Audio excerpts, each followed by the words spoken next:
Hi, everyone. You've hit play on another episode of Chriselle Counseling's Hope Through the Journey podcast.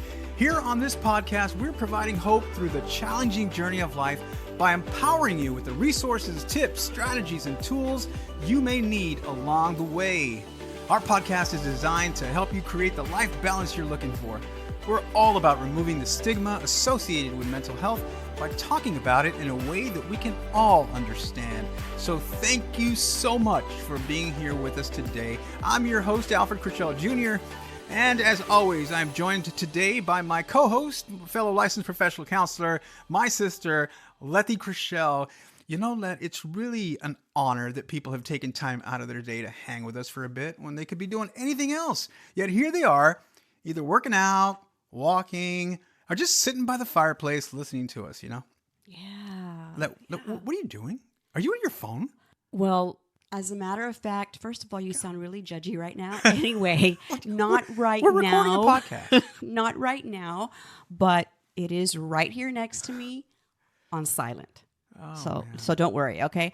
I've been really busy with my to-do list and checking off as much as I can, getting ready for the holidays, you know, the planning, parties, those darn white elephant gift exchanges, cookie parties. You know what I mean, right? Yeah. You know, I actually do. Yeah, I mean, not as much as my wife, though. She usually manages this for us, and I'm so appreciative of her for that. Oh, I'm glad you added that. What I do is I just ask what she needs me to do and take care of those things that way. And I think that's the best thing to do. Yeah, it typically works for us. I am deflecting. You did ask that question, that original question about my phone. I do pick up my phone and I go to my Pinterest app and I start scrolling there because, you know, I'm looking for, what do I make for brunch? Or Pinterest. I have a nail appointment. How do I want my nails to look? That kind of thing. But then it doesn't just stop there. When I'm done there, I go to Facebook. I spend some time on there, checking out on everybody, see what's going on. Yeah. Then I jump over to Instagram. Do you get where I'm headed with this? I mean, well, I think I do, but I can totally relate to the scrolling thing and jumping back and forth from one social media app to the next.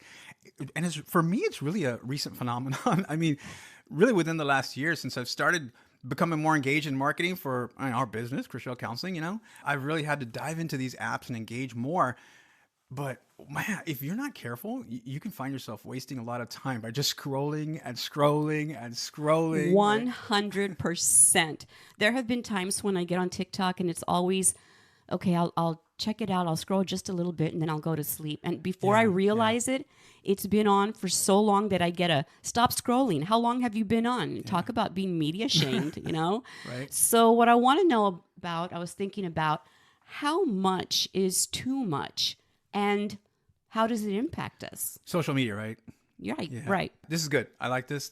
There's been a lot of emphasis put on the impact of social media on mental health. And since mental health is our thing, let's talk about it, shall we? So as I was researching a little bit prior to this, I can tell you that social media really dates back to the 1990s. With a service called 6 Degrees. I didn't even realize okay, that, stop right there. Yeah. I'm not familiar with that one. What is or what was 6 Degrees? I mean, is right. I mean, it literally was the first profile where you create a profile and type of thing. And it's defunct now. But most everyone, when they think of social media, they think about or have heard of MySpace. Maybe I'm dating myself here. Yeah, definitely. And of course, Facebook, right? That came in the early 2000s. Right. Business professionals started using a platform called LinkedIn a little bit before that. And then after that, it was on to Snapchat and Instagram and Twitter, now X, and then YouTube, TikTok, Pinterest, Reddit. And tomorrow will be something else. I mean, it just keeps growing and growing and growing. And let's just say social media is here to stay. But like everything else, though, it's how we use it that matters, right? Right. So then if we're choosing to spend time on social media, which there's nothing wrong with that, but let's look at why we do it. What do we get from it? And again, what is the impact that it can have on us? Really good questions. Thank you. I think we, as human beings, we're social creatures to begin with. We need social interactions and connections. And these social connections typically are made face-to-face by people in neighborhoods, in our communities, workplaces, churches, etc. But I think now with the internet and an impulsive population that we are expecting instant gratification, we're in a place where social media fits the bill and gets us what we want when we want it, which is now. Yeah. And you know what? With the pandemic and the shutdown, it was literally the only way to keep connection with others. Right. So it was really out of necessity at that point, using social media to stay connected with the outside world. Exactly, which really just solidified to a certain degree this reliance that we have on social media for our social connections.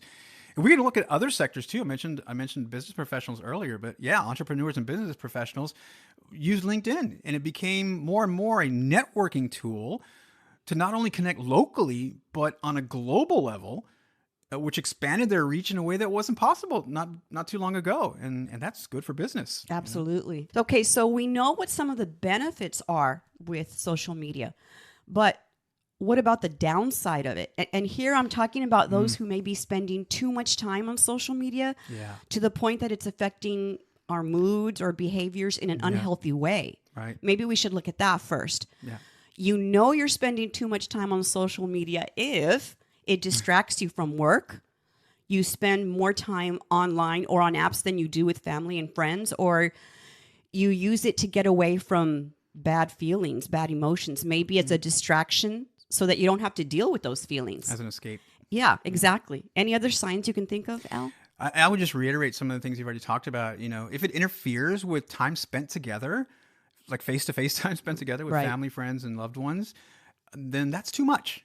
And if you're feeling less connected to the people closest to you, interesting. I read a recent article citing a New York Times article in 2018 where a newlywed couple almost separated after their honeymoon because the wife spent more time on the trip planning and posting selfies than she spent with her husband. So yeah, there's that. Yikes. Got to wonder if there weren't already some red flags there, but that's for another episode, right? Yeah. And the other thing is, that you are on too much if you are actually with your family and somebody says, "Can you put away your phone?" Yeah.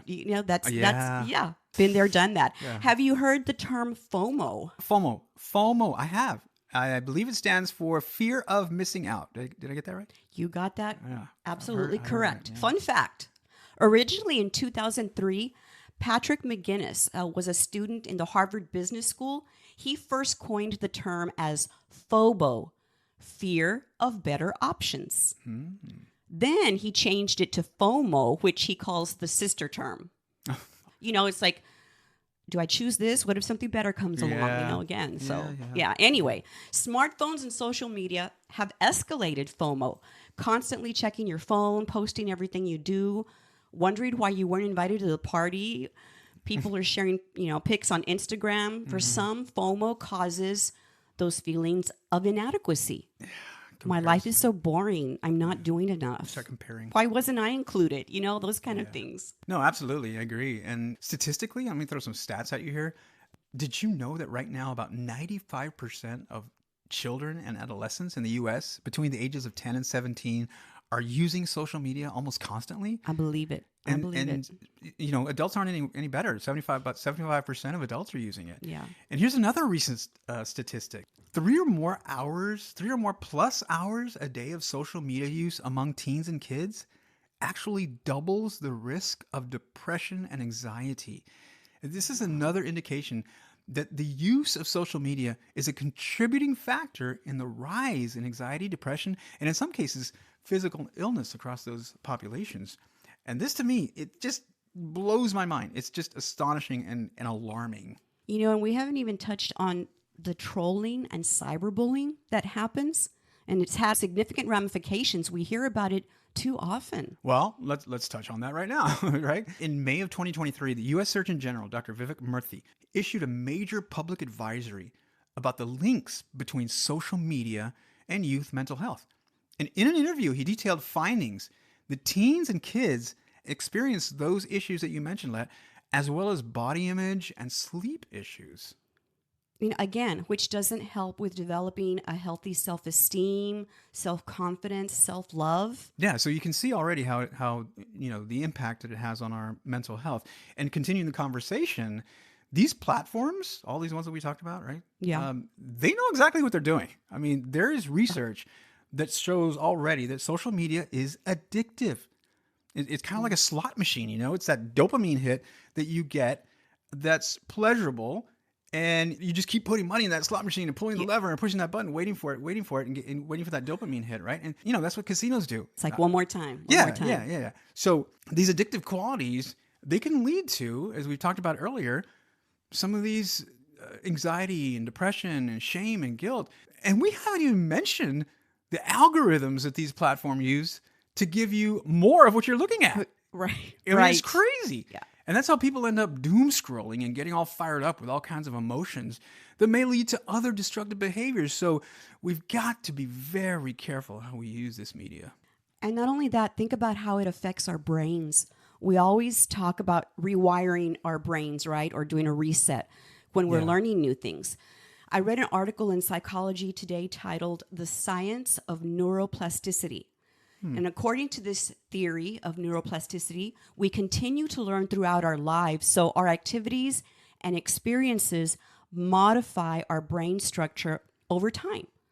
We may be thinking differently as the result of Googling and social media. I believe that 100%. That is incredible. I mean, the numbers and research don't lie. All we're saying is you can enjoy using social media, but just learn how to protect your mental and emotional health. If any of this episode so far has resonated with you, or for those of you who are parents with kids who love their social media and can't be without their phones, maybe this is a good time to modify your social media use and theirs. Reduce your time on your phone. I will intentionally leave my phone in a different room than where I'm going to be so that I won't be tempted to, let me check something real quick. That's good. Turn off notifications. Set a time limit for yourself. Yeah. When you're on social media, try not to compare yourself to others. Try to be authentic and helpful when you are posting online. It's not about impressing other people. Right. And this is advice that's also coming from a lot of professionals in the mental health community. I've had to make a conscious effort to do this myself lately. I found myself, like I said earlier, just scrolling and wondering why I'm wasting so much time on it. But what you're talking about is it's all part of self-care too. Right. And just as an aside here, a way to model for our children and adolescents in our households that we have, you and I both know that our kiddos are looking to us for examples on everything, right? How to behave when we get angry, how to express emotions, all of it, right? Including what is and isn't acceptable with regard to media consumption. It's hard. I get it. It's a very different world from the one we grew up in. But you're right, Let. We've got to check ourselves and hold ourselves accountable for our social media consumption. And this research that we shared today, it's fairly new. I mean, remember, social media has only been around for 30 years. Still, you can make technology work for you by adopting healthy habits. So disconnect every now and then and engage in that face-to-face communication. And you got that right, Let. I know I'm going to do that. So good information, Let. But before we end today's show, I wanted to send a message to our listeners about the approaching holiday season. Yes. As we record today's episode, we're just a few days out from Christmas and other end-of-year holidays that people celebrate. And I realize that this time of year can be very difficult for a lot of people for various reasons. So if that is you, know that we are with you. And we encourage you to practice some things that can help navigate these sometimes difficult days and weeks, like making sure you're getting an adequate amount of sleep, exercising, and eating right. Come on now.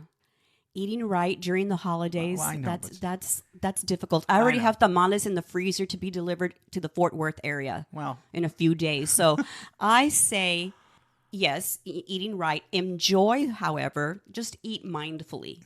Well, what about that? Will that work? We got to be kind to ourselves also. That's true too. Yeah, moderation, right? Everything moderation. But correct. But it goes back to the big three that we've always talked about, right? Sleep, nutrition, and exercise. I mean, we've always got to check that, no matter what time of year it is, but especially during this time. And also, spend time with supportive people when you can, and take time to relax. Maybe take a mindful walk or do a guided breathing meditation, for example. But most importantly, take care of you. Love yourself.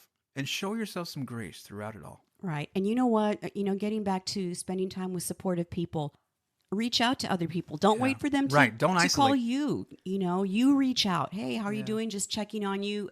It means a lot. It means a lot to people. That's right. All right. Well, that's going to do it for us for today.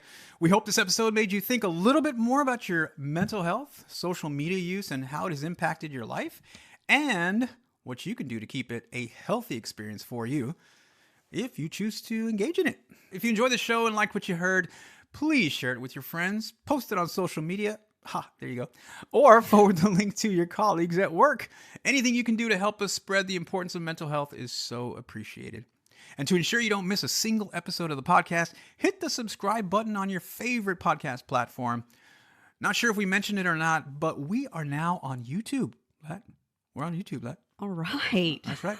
Well, yeah. So you can search up, if it's too hard to get on the platform, go to YouTube and search us up and just listen to us there. Also, you can sign up for our blog where we share even more insightful and empowering messages. And you can do that by going to our website, CrixellCounseling.com, CRIXELL counseling.com, and become one of our loyal subscribers. And we do appreciate you. If you're trying to find us on social media, that limited time that you are on social media, you can follow me on my Instagram account, CrixellJr.Alfred. Where can the audience follow you on social media? They can find me on Instagram at Anna Crichell. And yes, the episode was all about social media this time around. And here we are asking you to go to social media. Yeah. But our goal is developing healthy habits, and this one is worth the follow. Yes. Once again, thank you for taking time to listen to our podcast. Remember, practice makes permanent. Thank you, Let, as always, for sharing a little bit of you on the podcast today. Life is a journey. Thank you for allowing us to share a little piece of our life with you.